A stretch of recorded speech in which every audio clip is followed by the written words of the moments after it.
اچھا، ابھی آپ نے بات کی انٹرویو کے درمیان این او سیز کے حوالے سے.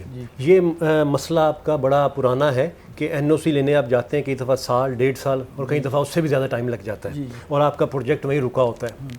تو پچھلے ادوار میں آپ نے یہ بات بھی کی ون ونڈو آپریشن، اکثر آپ بلڈرز بات کرتے رہتے ہیں، تو اس کے حوالے سے کیا کہیں گے؟ کتنا ضروری ہے ون ونڈو آپریشن بلڈر کے لیے، عوام کے لیے اور اس ملک کے لیے؟ سر میں تو یہ کہتا ہوں کہ ہم تو ہر ٹائم جب بھی کوئی میڈیا یا آپ سے بھی کبھی بات ہوتی رہی ہے پہلے بھی، ہم جس وقت بات کی جا رہی ہوتی ہے ہم اس وقت کی بات بتاتے ہیں کہ اس دن کیا مشکل تھی. آج اگر آپ مجھ سے پوچھیں تو آج این او سیز میں کوئی مشکل نہیں ہے، لیکن حیرت کی بات یہ ہوتی ہے کہ ہم ایک مشکل سے نکلتے ہیں تو دوسری مشکل کھڑی ہوتی ہے. آج ہمیں یہ نہیں سمجھ آتی کہ یہ جو بائیلوز ہیں یہ کتنے دن تک کے لیے انٹیکٹ ہیں. ہمیں سمجھ ہی نہیں آتی کہ کون سا ہم پلان بنائیں، پرپوز پلان بنائیں یا پلاٹ کی میں جو انویسٹمنٹ کریں تو اس کے بعد جو آج بائیلوز ہیں وہ انٹیکٹ رہیں گے یا نہیں رہیں گے. آپ نے کہا کہ ہمارا یہ ایس او پی ہے کہ ہماری مشاورت کے بغیر آپ کر ہی نہیں سکتے، مگر یہاں کچھ بھی ناممکن نہیں ہے. یہاں ایک دن لیٹر نکلتا ہے اور وہ وڈرو ہو جاتا ہے، ہم جا کے اپنا احتجاج کرتے ہیں. ہمیں احتجاج اس بات پہ نہیں ہے کہ بائیلوز میں آپ نے کیا چینج کیا، ہمارا احتجاج اس بات پہ ہے کہ آپ اپنے یک طرفہ کیسے کوئی بھی چیز چینج کر سکتے ہیں. آپ کو اگر کوئی گریونسز ہوں، آپ کو کوئی ایشوز ہو، آپ آئیں بیٹھیں ہمیں کنونس کریں یا آپ ہم سے کنونس ہو جائیں، لیکن آپ یہ نہیں کر سکتے. یہ میسیج ہے کھلا کہ آپ اگر ہمارے ساتھ ٹھیک نہ چلے تو ہم بائیلوز چینج کر دیں گے. تو میں سمجھتا ہوں یہ بڑی زیادتی ہے سیکٹر کے ساتھ. اس سیکٹر کے ساتھ نہیں، میں جب بات کر رہا ہوں اس انڈسٹری کو ریپرزینٹ جب میں کرتا ہوں تو میں ملینز آف لوگوں کے روزگار کو ریپرزینٹ کرتا ہوں. میں اس ملک کی معاشی ترقی میں، اس کی جی ڈی پی میں جو اہم رول ادا کرتی ہے انڈسٹری میں، اس کو ریپرزینٹ کر رہا ہوں. اگر آپ سمجھتے ہیں کہ ہماری کوئی بات کی اہمیت نہیں ہے یا حیثیت نہیں ہے تو میں سمجھتا ہوں کہ یہ اس سے بھی بڑا المیہ ہے جس سے ہم گزر رہے ہیں آج. اچھا آصف صاحب، پچھلے دور حکومت میں ڈیجیٹل کے حوالے سے کچھ ورکنگ ہوئی تھی، ہم یہاں کور کرنے آتے تھے تو بات بھی چلتی تھی، اس میں پریس بریفنگ بھی ہوئی، میڈیا کو بھی گائیڈ کیا گیا. تو اس حوالے سے بتائیں کہ وہ کام کہاں تک پہنچا، کیونکہ بڑا وہ آسان تھا جب آپ نے ہمیں بتایا کہ ہر چیز ڈیجیٹل ہو جائے گی، آپ ایک بٹن دبائیں گے پتہ چل جائے گا کس کے نام پلاٹ ہے، کون سی سوسائٹی ہے، کیا نمبر ہے. تو وہ بڑا ایک اچھا سلسلہ تھا، وہ کہاں تک پہنچا؟ وہ بات آپ کمپیوٹرائز کی کر رہے ہیں. جی جی دیکھیں یہ ہماری بہت پہلے سے ڈیمانڈ ہے. آج بھی ہم اپنی اس موقف پہ قائم ہیں کہ جب آپ تمام زمین کے ریکارڈ کو سروے کرنے کے بعد آپ اگر اس کو آن لائن کر دیں گے، اس پہ ایکسیس ہر بندے کا ایکسیس کر دیں گے، تو میں سمجھتا ہوں کہ 90% جو ایشوز ہیں یا گڑبڑ ہے یا جو کھاتوں کے معاملات ہیں وہ کلوز ہو جائیں گے. جو 10% ڈسکرپنسی ہوگی وہ میں سمجھتا ہوں کہ لازمی آپ کے افسران ہوتے ہیں ریونیو کے، ان کے ساتھ اگر کوئی چیز غلط چلا گیا اس کا انٹری، تو اس کے ساتھ بیٹھ کے وہ بھی حل ہو سکتے ہیں. تو اس میں تو پھر آپ کو کسی بندے کی بھی ضرورت نہیں ہے، بڑا آسان ہے. آج ہم ٹیکس کا چالان جب پراپرٹی پہ رجسٹر کرنے جاتے ہیں تو جب اماؤنٹ ڈالتے ہیں تو خود بخود چالان جنریٹ ہو جاتا ہے. تو یہ تو کوئی آج دنیا کہاں سے کہاں چلی گئی. آج آرٹیفیشل انٹیلیجنس پہ ہم چلے گئے ہیں. آج تو ہم یہاں چلے گئے ہیں کہ آپ نے آج سارے دن میں کون سا جو ہے کس پہ آپ نے زیادہ وقت صرف کیا ہے اور آپ کس موضوع پہ جا رہے ہیں. یہ مطلب اس سے بھی بہت ہم آگے نکل چکے ہیں اور حیرت کی بات ہے کہ ہم آج تک یہ کر نہیں سک رہے ہیں. تو میں سمجھتا ہوں کہ نیتوں کی بات ہے. اگر ہم کرنا چاہیں، ہمارے اس ملک میں، ہمارے ملک کے لوگوں میں بہت ٹیلنٹ ہے، ہم کرنا چاہیں تو یہ کوئی مشکل کام نہیں ہے. لیکن اگر ہم نہ چاہیں کرنا تو ہم تو پھر بھی صحیح کے ساتھ کھڑے ہیں. ہم گائیڈ کرتے رہیں گے، ہم جو ٹھیک چیزیں وہ ہم بتاتے رہیں گے، ہم اپنی ڈیمانڈس سے وڈرو نہیں ہوں گے. ہم آج بھی، پہلے بھی کہتے تھے، آج بھی کہتے ہیں کہ چلیں، نہیں ہوا نا آج تک، آج کوئی ٹائم لائن دے دیں کہ کمپیوٹرائز جو ریکارڈ ہے زمینوں کا، جو جی پی ایس کے ساتھ، گوگل لوکیشن کے ساتھ، یہ بتائیں کہ کب تک ہو جائے گا. یعنی کہ آپ سمجھتے ہیں ڈیجیٹل یا آن لائن سارا سسٹم ہونے سے آپ لوگوں کو آسانی ہے؟ سر کرپشن کم ہو جائے گی، یہ پٹواریوں کے دھکے کم ہو جائیں گے. ٹھیک ہے. اور میں سمجھتا ہوں کہ جس کا جو مقام ہے اس کو ملنا چاہیے. ایک بندہ آپ کے ملک میں آئے، انویسٹمنٹ کرے، اس پہ اس کا پروجیکٹ بننا شروع ہو، اور بنتے بنتے اس کو پتہ چلے کہ یہ زمین جو ہے آپ کی نہیں، یہ کھاتا جعلی ہے، تو ہم کیا کر رہے ہیں اپنے لوگوں کے ساتھ؟ ہم کیا میسیج دیتے ہیں دنیا کو؟ یہ کریں نہیں صحیح کہہ رہے ہیں کہ انویسٹمنٹ تو کبھی بھی ایسے نہیں آئے گی جس طرح کا یہ سلسلہ چل رہا ہے. اچھا یہ بتائیے گا کراچی میں جو کنسٹرکشن ہو رہی ہے علاقوں میں مختلف سسٹم کیوں ہے؟ بحریہ میں چلے جائیں اور سسٹم ہے، کراچی میں آ جائیں اور سسٹم ہے، ڈی ایچ اے میں چلے جائیں بالکل ہی مختلف سسٹم ہے. دیکھیں جہاں اچھا ہے اس کو ہمیں فالو کرنا چاہیے، اس کو ہمیں اپلائی کرنا چاہیے، جو چیز اچھی ہے وہ کرنی چاہیے. لیکن یہ فرق کیوں ہے؟ کراچی میں اتنا معاملات ہیں، آپ دیکھنے جاتے ہیں، آپ کو بھی اندازہ ہے، آپ کام کر رہے ہیں تو بہت سارے ایشو ہیں. وہ قبضہ ہو، وہاں انلیگل کنسٹرکشن ہو، یہ دوسری جگہ پہ ایسا نہیں ہے. اس کے بارے میں کیا کہیں گے؟ دوسری جگہ سے کیا مراد ہے؟ بحریہ میں ایسا نہیں ہے، ہمارے ڈی ایچ اے میں چلے جائیں وہاں ایسا نہیں ہے، لیکن کراچی. اچھا پھر ایک اور بڑا مسئلہ ہے ریشو کا، جو مٹیریل کا ہے وہ بھی ایشو ہے. میں ان دو جگہ وزٹ ہوا ہے، وہاں ذرا سختی ہے، لیکن یہاں وہ بلڈر اپروو کچھ اور ہوا ہوتا ہے، وہ ریشو کچھ اور مکس کر کے بنا رہا ہوتا ہے، پھر یہاں بلڈنگز بھی گرتی ہیں. آپ کے بھی ظاہری بات نالج میں ہوگا کہ ناقص مٹیریل لگتا ہے، معیاری نہیں ہوتا، وہ بلڈنگ 2 4 6 8 10 سال میں وہ گرنا شروع ہو جاتی. کئی بلڈنگ ایسی ہیں جس نے گورنمنٹ نے اس کو کہا ہے کہ یہ رہنے کے قابل نہیں ہے، لیکن لوگ رہ رہے ہیں اور کہیں حادثات بھی ہوئے. اس کے بارے میں تھوڑا سا بتائیے گا. اگر بلڈنگ کو ریگولیٹ کرنے والی اتھارٹی اگر اپنے کام پہ فوکس کرے نا، جو ان کی ڈیوٹی ہے، جو ویجیلنس ہے، جو اسٹیبلٹی ہے اسٹرکچر کی، تو میں سمجھتا ہوں کہ یہ جو آپ نے بتایا نا تو یہ رونمائی نہ ہو.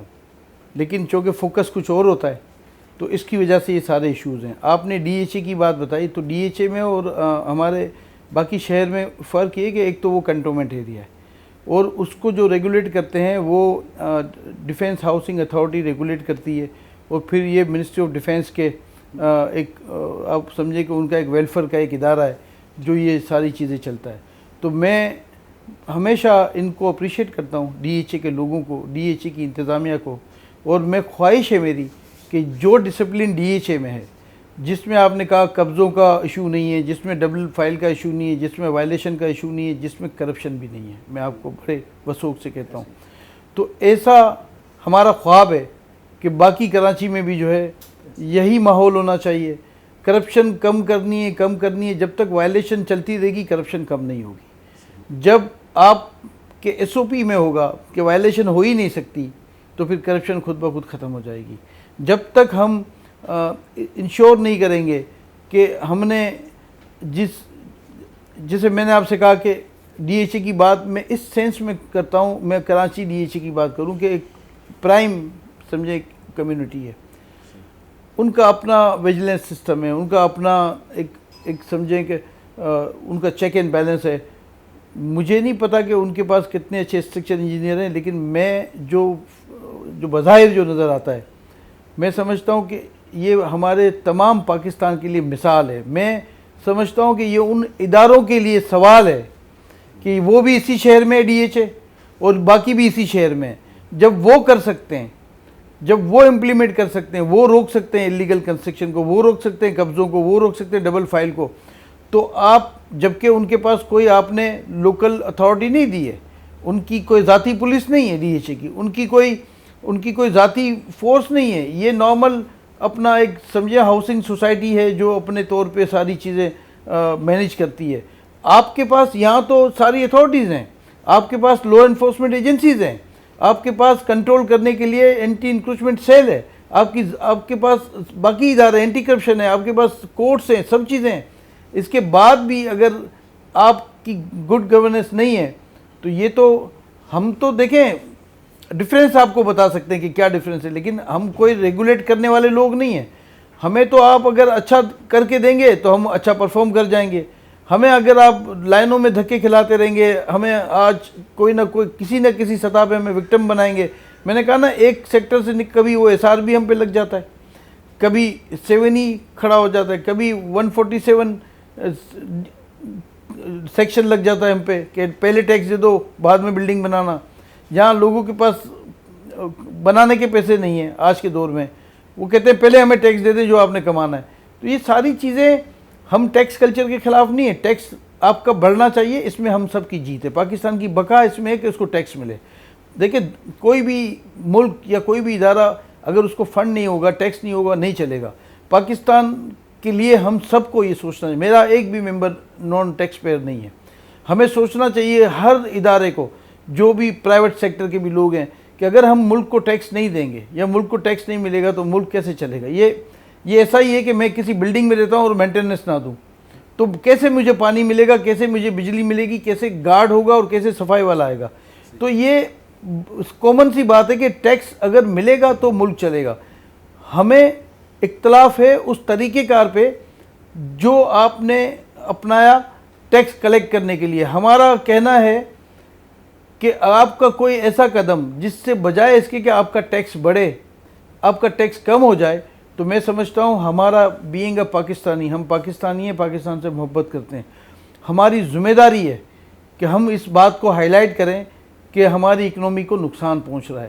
آپ کے کوئی ایسا قدم جس سے ہماری کنسٹرکشن ایکٹیویٹی رک جائے گی تو لازمی جب کنسٹرکشن ایکٹیویٹی نہیں ہوگی تو آنے والے سال میں آپ کو ٹیکس کی کمی کا سامنا ہوگا. تو آج اگر ہم آپ کو ہائی لائٹ کر رہے ہیں کہ اگر آپ اس چیز کو ہرڈلز کو کم کر دیں تو اکنومی چل جائے گی، اکنومی چلے گی، الائڈ انڈسٹری چلے گی، وہ بھی ٹیکس دے گی، بلڈر بھی ٹیکس دیں گے. لیکن اگر آپ ہماری بات سنیں گے نہیں اور آپ ہماری بات کو لے کے یہ سوچیں گے کہ یہ کون ہے یا ہم کون ہیں یا ہمارا کیا رائٹ ہے کہ ہم آپ کو یہ ایڈوائز کریں، تو میں سمجھتا ہوں یہ میرے ساتھ آپ زیادتی نہیں کرتے، آپ اس ملک کی معیشت کے ساتھ، آپ اس ملک کے لوگوں کے ساتھ زیادتی کرتے ہیں. بڑی اچھی تفصیل سے آپ نے گائیڈ بھی کیا، مشورے بھی دیے. اچھا یہ بتائیے گا کہ سب سے بڑی انویسٹمنٹ جو ہے وہ اوورسیز کی ہے. وہ ابھی تو کام جو ہے ظاہر بات سلو ہوا ہے، وہ اس تیزی سے نہیں چل رہا، اور انویسٹر جو ہے آپ کیا سمجھتے کس طرح آئے گا؟ کیونکہ یہاں انویسٹمنٹ کرنا جو ہے بہت اچھا پروفٹ ہے. ہم جو بات کرتے ہیں کہ پاکستان میں اگر اچھے سے کام ہو، صحیح سے کام ہو تو پروفٹ بڑا اچھا ریل اسٹیٹ میں، آپ بھی سمجھتے ہیں. تو بہت بڑی اماؤنٹ اور معیشت کو بڑی ہیلپ ہوگی اگر اوورسیز پاکستانی یا اوورسیز انویسٹر آئے گا. تو اس کے بارے میں آپ کیا کہتے ہیں کہ کس طرح اوورسیز جو ہے اس کا اعتماد بحال ہو، وہ انویسٹ کرے اور وہ پاکستان آئے؟ سب سے زیادہ جو اوورسیز پاکستانی اپنی انویسٹمنٹ بھیجتا ہے نا پاکستان، وہ ہمارے سیکٹر میں بھیجتا ہے. مگر پچھلے 1.5 سال سے یہ کم ہونا شروع ہو گئی. پھر یہ کم ہوتے ہوتے جب آپ کی کرنسی کا کوئی ریٹ نہ رہا تو لوگوں نے اپنے پیسے جہاں وہ تھے وہیں ہولڈ کر لیے، یا پھر وہ موو کر دیے ادر دین پاکستان، جیسے دبئی کی طرف یا اور باقی کنٹریز کی طرف. کیونکہ ان کو یہ ڈر جب آئے گا، کیونکہ وہ سارا دن محنت کرتے ہیں، خون پسینہ اپنا بہاتے ہیں، ان کو یہ لگے گا کہ جو پراپرٹی میں خرید رہا ہوں، یعنی $1,00,000 میں نے بھیجے ہیں، اس پراپرٹی کو اگر ڈبل ریٹ بھی ہو جائے اور میں بیچوں اور مجھے $1,00,000 واپس نہیں ملیں گے تو وہ اوائڈ کرے گا. مگر یہ بات میں نے کہی اس حوالے سے کہ جو حالات آپ نے دیکھے کہ $335-330 کا ڈالر. لیکن آج الحمدللہ ہم سب، ہماری ایسوسیشن، ہمارے لوگ، ہمارا پورا سیکٹر کاروبار کا، میں تمام ہمارے جتنے بھی اس ملک میں کاروبار سے وابستہ جو لوگ ہیں ان کے سیکٹر ہے، وہ سب اس بات کو بڑا اپریشیٹ کر رہے ہیں کہ چیف آف آرمی اسٹاف نے اور نگراں حکومت نے مل کے جو یہ قدم اٹھایا اس کریک ڈاؤن کے حوالے سے، جو اسمگلنگ کے خلاف تھا، جو ڈالر کی اسمگلنگ کے خلاف تھا، جو نان کسٹم پیڈ ڈیوٹی کے خلاف تھا، جو بین آئٹم کی پاکستان میں آنا اور پھر اس کے عوض ڈالر جو ہے ہنڈی کے ذریعے باہر جانا، اس کے خلاف تھا. تو آج اللہ کا شکر ہے کہ میرا یہ سمجھنا ہے کہ وہ جو نوالا چھین لیا گیا تھا ایک عام انسان سے، ہمارے ملک کے عام شہری سے، چیف آف آرمی اسٹاف نے، نگراں حکومت نے اور ان کی ٹیم نے، مجھے نظر آ رہا ہے کہ وہ نوالا واپس ان کے منہ میں دینے جا رہے ہیں. یہ بہت بڑی بات ہے. ہم کو ان کے لیے دعا بھی کرنی چاہیے، اللہ ان کو ثابت قدم رکھے. اتنے بڑے معاملے میں انٹرفیئر ہونا، اتنے بڑے معاملے کو روک دینا جو سالوں سے چل رہا تھا، دہائیوں سے چل رہا تھا، تو آج اس کا ثمر یہ ہوا کہ $277 کا ڈالر آج ہو گیا. اور امید کرتے ہیں ہم پاکستان کے کاروباری لوگ، پاکستانی عوام، کہ انشاءاللہ تعالی یہ اور بھی نیچے جائے گا. تو یہ جو کام دیکھیں، ہم تاجر لوگ ہیں، ہمارا کوئی سیاسی ایجنڈا نہیں ہے. ہمارا کوئی ہمارا ذاتی ایجنڈا بھی نہیں ہے. ہم ہر اس کام کی تعریف کریں گے جس سے ملک کا فائدہ ہو. اگر کوئی کام حکومت نے کیا، آرم فورسز نے ان کی مدد کی، تو میں سمجھتا ہوں کہ ان کو نہ صرف حوصلہ افزائی کرنی چاہیے، بلکہ ہم سمجھتے ہیں کہ ہماری خواہش ہے کہ یہ تسلسل چلنا چاہیے، اس کو ٹوٹنا نہیں چاہیے. انشاءاللہ تعالی ہمارے ملک کے باقی، اور آپ دیکھیں پیٹرول کم ہو گیا، اب وہ مہنگائی پہ فوکس ہے، اور میں سمجھتا ہوں کہ اسی ٹیم کو جنہوں نے یہ سب انشور کیا، دوسرا فوکس ان کو انٹرسٹ ریٹ پہ کرنا چاہیے، کیونکہ انٹرسٹ ریٹ کم ہوگا تو باقی سیکٹر بھی چل جائیں گے، ہمارا بھی چل جائے گا. تو انشاءاللہ تعالی مجھے امید ہے، اللہ سے بھی امید ہے، اور اللہ تعالیٰ سے دعا ہے کہ اللہ ان کی مدد کرے کہ یہ ثابت قدم رہیں اور اس تسلسل کو ٹوٹنے نہ دیں، تو ہمارا ملک انشاءاللہ بہت آگے جائے گا. بہت شکریہ، آپ نے اپنی مصروفیت سے ٹائم دیا اور بڑے اچھے سے گائیڈ بھی کیا اور تجاویز بھی دیں کہ اس میں عمل کیا جائے تو بہتری آ سکتی ہے. آپ سے نہیں، ہم دوسرے بزنس مین سے بھی آصف صاحب رابطے میں ہیں، انٹرویوز ہوتے رہتے ہیں. بزنس مین چاہتا ہے اسے اچھا ماحول ملے، سکون سے وہ کام کرے، اپنی انویسٹمنٹ کرے، 2 پیسے کمائے اور اپنے اچھے سے سارا سلسلہ چلے. تو آپ کا اگین ایک دفعہ پھر شکریہ. بہت شکریہ. اچھا ناظرین، علی عمران اور تمام ٹیم کو اجازت دیں. جلد حاضر ہوں گے نئے پروگرام، نئے مہمان اور نئے عنوان کے ساتھ. پاکستان زندہ باد. اللہ حافظ.